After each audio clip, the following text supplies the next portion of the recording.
I want to talk about competition. It sounds like, or it might seem like, or No, at isn't it? first, at first glance, I won't mention Fiverr again. Oops, I already did. But When you say them.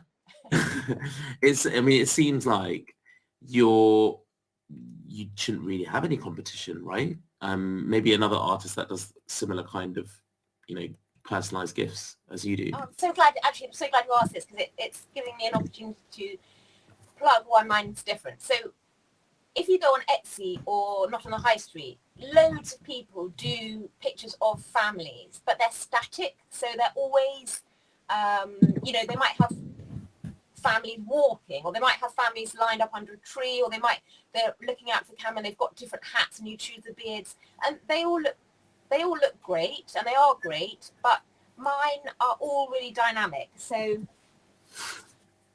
this is one, they had it made into a card afterwards, for example, but it's the whole family, like I showed you before with the guy. Let me just get another one. Mm-hmm. I mean, even if it's static, I'm just going to do static. I suppose that is static, but it's fun. It's got movement. Yeah. It's got movement, and so this guy's swinging his golf club. This was for a new home. This guy always wears budgie smugglers. The budgie smuggler ones is, yeah. Just movement, and it's just so much better to look at on your wall. Everyone, they're slightly, they're not, I don't want to use the word ubiquitous, but the ones where everyone's just kind of lined up or in the same thing, I just think you're getting more value for money with mine, because they're in motion, and because it means that everything is different. Yeah. And when did you set up Sweeties Greetings?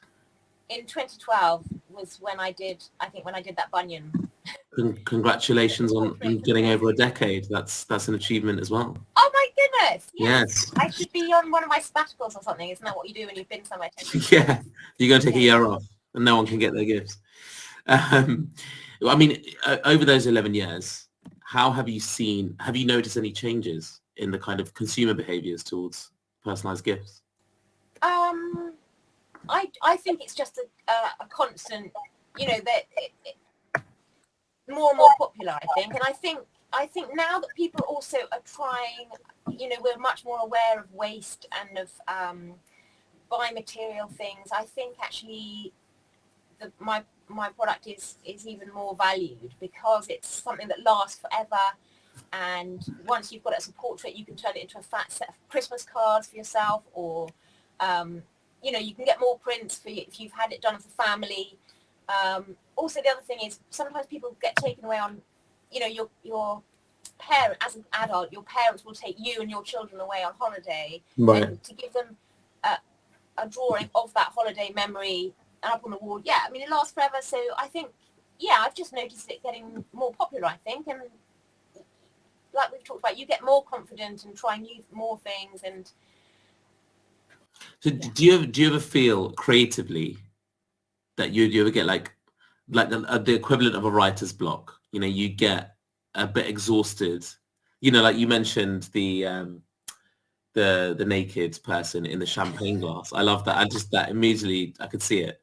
But do you ever run out of ideas in that sense?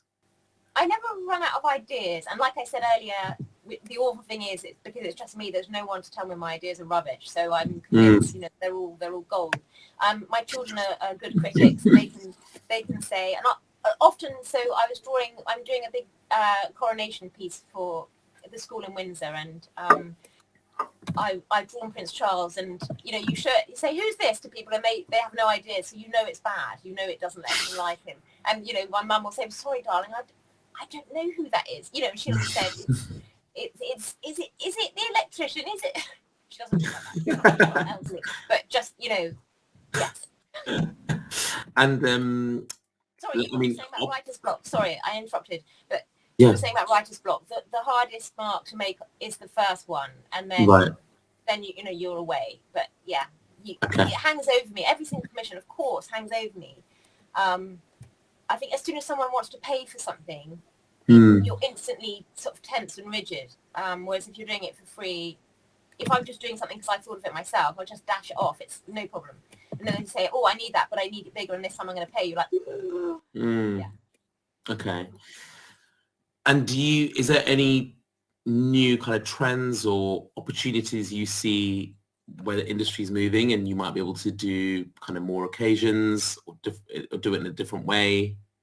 I think being on Instagram, and social media, you see what other people do, and definitely like the person who asked about doing the live events and things. Yeah, there's someone I know who just does weddings. I mean, it looks completely nerve-wracking, but I think that would be a brilliant idea, because then you get to see everybody and get to draw you draw in the big hats, the dresses, and then it's something people are going to, I think for business that would be amazing, because all the people there, you've got captive audience, haven't you? And, they're all going to see what you're doing, and it's just so interesting. I love to watch people draw myself, and I know if you find it hard to draw, it's wonderful to see someone else doing it apparently with total ease, but Yeah. inside probably dying inside. Do you ever offer like live streams of you creating the piece and you give that with the portrait? Oh, hey, that's an amazing idea. There you go. I'm trademarking that one. Yes, I have to give you a commission. Yes, during lockdown, I did quite a few of those how to draw things with one of my children at my side. So you're sort of effectively showing this is how easy it is, breaking it down. Yes, and we're just about to do some more of those with the school. But doing it for a person's piece, that is a brilliant idea. Thank you.